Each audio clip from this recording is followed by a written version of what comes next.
ಬೆಂಗಳೂರು ಪ್ರದೇಶದ ಇತಿಹಾಸ ಕ್ರಿಸ್ತಶಕ 890ರ ಬೇಗೂರು ಶಾಸನದಿಂದ ಪ್ರಾರಂಭವಾಗುತ್ತದೆ.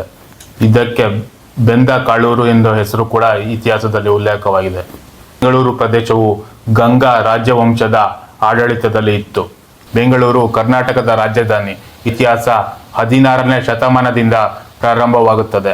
1537ರಲ್ಲಿ ಹೆಮ್ಮೇಗೌಡರ ಪುತ್ರ ಕೆಂಪೇಗೌಡರು ಬೆಂಗಳೂರು ನಗರವನ್ನು ಸ್ಥಾಪಿಸಿದರು. ಅವರು 4 ಬಾಗಿಲುಗಳಿರುವ ಕೋಟೆಗಳನ್ನು ಸ್ಥಾಪಿಸಿದರು. ಅದರ ಸುತ್ತವೇ ನಗರವು ಬೆಳೆಯತೊಡಗಿತು.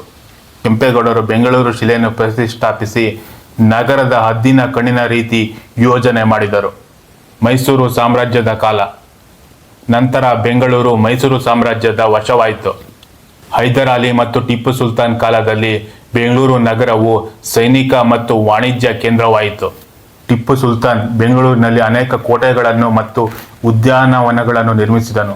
ಉದಾಹರಣೆಗೆ ಲಾಲ್ಬಾಗ್. ಬ್ರಿಟಿಷರ ಕಾಲ. 1799ರ ಶ್ರೀರಂಗಪಟ್ಟಣದ ಯುದ್ಧದ ನಂತರ ಬ್ರಿಟಿಷರು ಬೆಂಗಳೂರನ್ನು ವಶಪಡಿಸಿಕೊಂಡರು. ಸಿವಿಲ್ ಮತ್ತು ಕ್ಯಾಂಟೋನ್ಮೆಂಟ್ ಪ್ರದೇಶಗಳನ್ನಾಗಿ ವಿಭಜಿಸಿದರು. ಇದರಿಂದಾಗಿ ಹಳೆ ಬೆಂಗಳೂರು ಮತ್ತು ಕ್ಯಾಂಟೋನ್ಮೆಂಟ್ ಬೆಂಗಳೂರು ಎಂದು 2 ಭಾಗಗಳಾಗಿ ರೂಪುಗೊಂಡವು. ಆ ಕಾಲದಲ್ಲಿ ರೈಲ್ವೆ, ರಸ್ತೆ ಮತ್ತು ಶಿಕ್ಷಣ ಸಂಸ್ಥೆಗಳು ಬೆಳೆದವು. ಸ್ವಾತಂತ್ರ್ಯೋತ್ತರ ಕಾಲ. 1956ರಲ್ಲಿ ಕರ್ನಾಟಕ ರಾಜ್ಯ ನಿರ್ಮಾಣವಾದ ನಂತರ ಬೆಂಗಳೂರು ಅದರ ರಾಜಧಾನಿ ಆಯಿತು. 1980ರಲ್ಲಿ ಕಂಪ್ಯೂಟರ್ ಮತ್ತು ತಂತ್ರಜ್ಞಾನ ಕ್ಷೇತ್ರದಲ್ಲಿ ವೇಗವಾಗಿ ಅಭಿವೃದ್ಧಿಯಾದ ಕಾರಣ ಇದು ಭಾರತದ ಸಿಲಿಕಾನ್ ವ್ಯಾಲಿ ಎಂದು ಪ್ರಸಿದ್ಧವಾಯಿತು.